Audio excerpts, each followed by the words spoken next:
আসসালামু আলাইকুম। আমি ডাক্তার মোহাম্মদ সুমন ইসলাম, কর্মরত আছি গণস্বাস্থ্য হোমিওতে।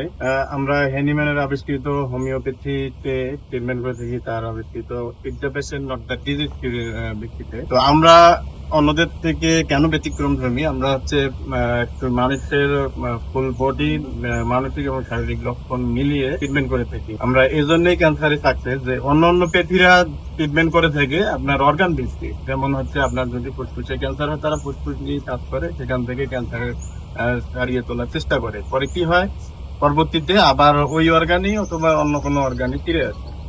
তো আমরা যে ওভারঅল একটা মানুষের উপর ট্রিটমেন্ট দিই, পরে দেখা যায় যে যদি তার শরীর থেকে ক্যান্সার জাম চলে যায় তখন আর ফিরে আসে না। তো আমাদের 5,000-এর উপরে রোগী সুস্থ আছে।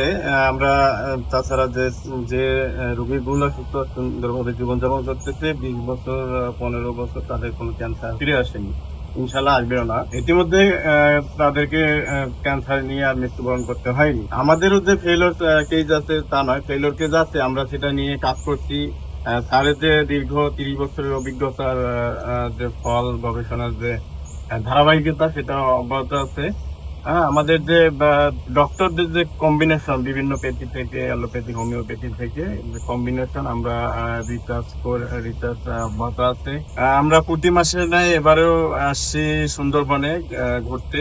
তো বিষয় হচ্ছে যে এখানে তো নেটের প্রবলেম ছিল, যে কারণে আমাদের রুগীদের সাথে সাক্ষাৎ বা কথাবার্তা বা মেসেজ অনেকগুলো জমা হয়ে গেছে, আমরা রিপ্লাই দিতে পারিনি। সেক্ষেত্রে আমি গণস্বাস্থ্য হোমিওর পক্ষ থেকে আন্তরিকভাবে দুঃখ প্রকাশ করতেছি। আমরা আজকে আবার রওনা দেবো ঢাকার উদ্দেশ্যে, পরবর্তীতে কন্টিনিউ আমরা রোগী দেখবো। আপনারা আমাদের সাথে থাকবেন।